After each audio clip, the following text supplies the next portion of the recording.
vita vya Irani na Marekani na Wayahudi sasa inafika miezi minne, na ninatizama hapa nimefanya vipindi zaidi ya 10 na vinapishana kwa kiasi cha labda wiki moja, wiki mbili, wiki tatu, lakini juzi tu nimefanya kipindi kimoja cha vita vya Irani na Marekani, na leo muda mfupi nimeona nifanye kipindi kingine, na nimeona hivyo kwa jinsi watazamaji wanavyozidi kutizama, wanavyozidi kuongezeka. Kwa hiyo imenitia moyo kuwa bila shaka kuna vitu tunasema watu wananufaika navyo, na watu wengine wananiandikia kunipongeza, na hali kadhalika kuna wengine ambao wanaandika wameghadhibika. Mwanzo wa kipindi hiki, tuseme vipindi hivi vya vita vya Iran na Marekani, ilieleza kuhusu kiburi. Kuna video nzima nimesema anwani yake ni kiburi cha Marekani na Israel kitawaangamiza, kitu ambacho mimi sikukiona na ninashangaa imekuwaje. Vile vile hata Marekani kukiona ni kuwa si kama itaangamiza Marekani na Israeli, lakini itaangamiza vile vile nchi za Kiarabu zile zinaitwa Gulf States ambazo ziko pale, Kuwait, Bahrain, Qatar, UAE, Oman na hali kadhalika Saudi Arabia. Kwa nini itaangamiza?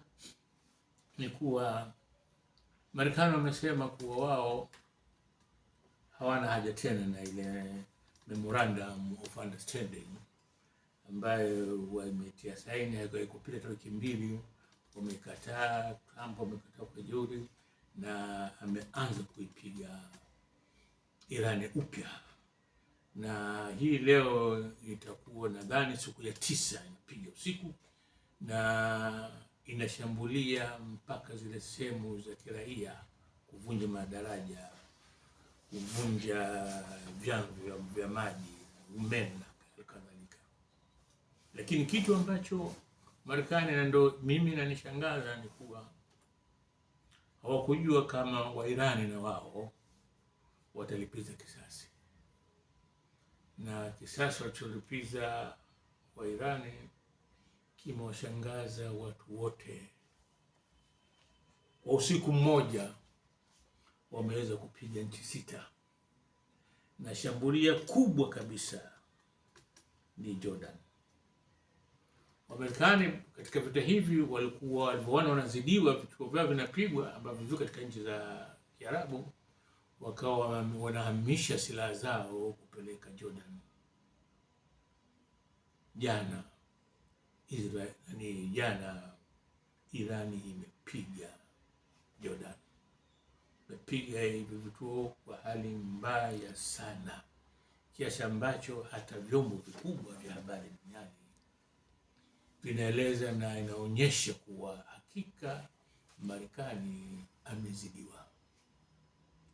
Na wanasema, wachunguzi wakubwa wanasema kuwa Marekani nguvu imemwishia, kwa sababu hizi nchi za Gulf kimya imemkabili Trump, akamwambia, wewe kila unapowapiga Wairani wanatupiga sisi hatukuwa katika mpango huu wa vita kabisa, vita hivi havitukuhusu, lakini tunaona leo tumeingizwa ndani ya vita hivi na nchi zetu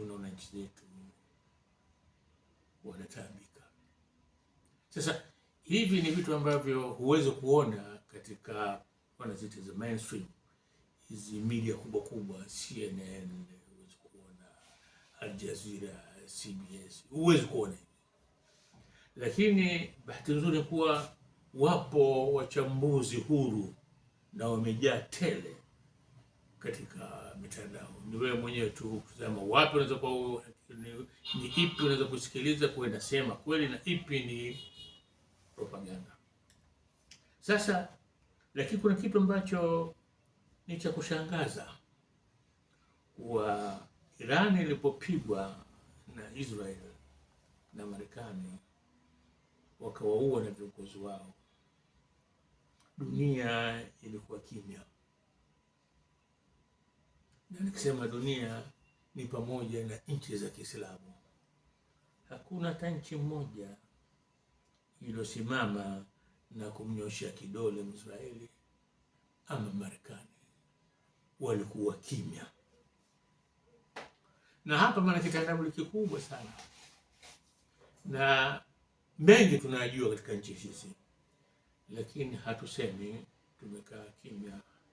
Kama vile Tanzania katika miaka nyuma ilikuwa katika siasa za dunia ina sauti yake, na nchi kubwa zikisema kuwa Tanzania ikikuunga mkono kwenye jambo lako lolote au ikipinga jambo lako lolote, jua basi una shida kwa watu wengine, kwa sababu kuna nchi hasa za Kiafrika zilikuwa zinatizama pale Umoja Mataifa. Ahmed Salim atasema nini? Tanzania ina msimamo gani katika hilo?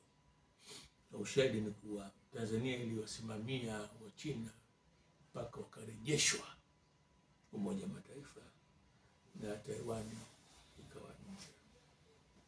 Sasa nchi za Kiislamu wenyewe hazisemi, na utashangaa hata hapa nyumbani hawagusii hilo, kuwa hawa wanaopigwa hawa Irani hawa ni Waislamu wenzetu.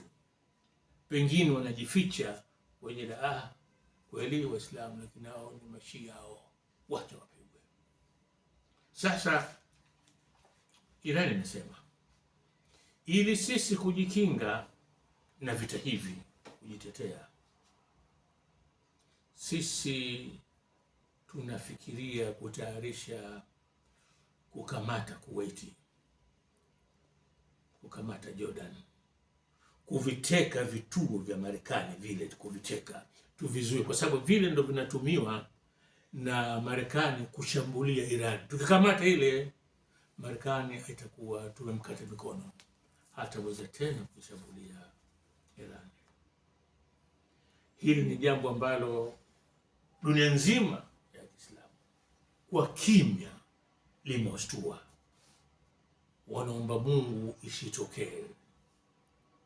isitokee kuwa majeshi ya Irani yanaingia sasa katika nchi hizi za Gulf State kukamata vituo vya Marekani.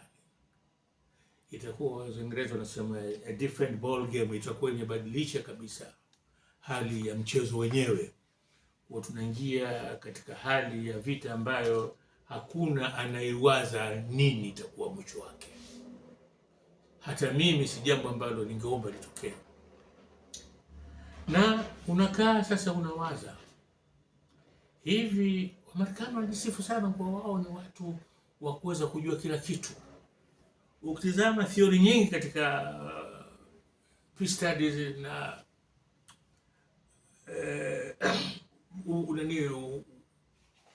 mkabala wa nchi, uhusiano wa nchi wa kimataifa, ni wa Amerika wanaweza wakatabiri, wenyewe wanaita prediction.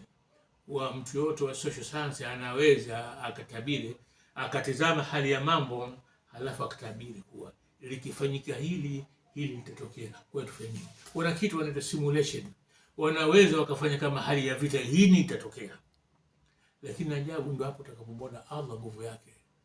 Hili la kuwa Irani watanyanyuka na watapigana na watafika mahali watafikiria kuteka, sio kupiga tu vituo vya Marekani, kuviteka.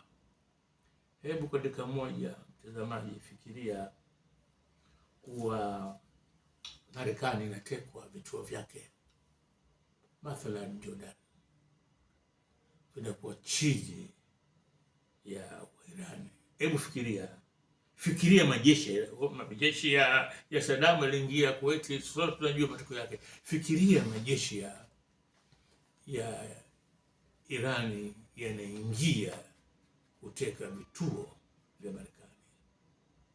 Nini matokeo yake? Marekani ataingiza vita kutetea nchi hizi? Tujalie watakaa pembeni, hawatoingia. Nini matokeo yake? Tujalie kadhalika kuwa hawatoingia, watakaa pembeni, waachie tu wachukue. Nini matokeo yake? Hili ni jambo ambalo linazungusha vichwa vya viongozi wengi wa dunia, hasa Urusi na China. Kwa nini yatakuwa matokeo yake?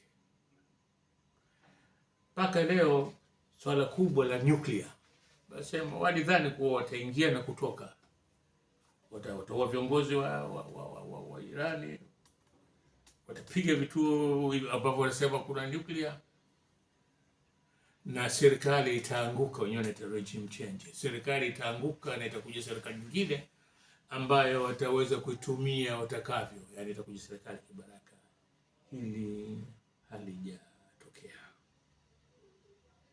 Sasa cha kusikitisha, na hili narudia tena, ni kuwa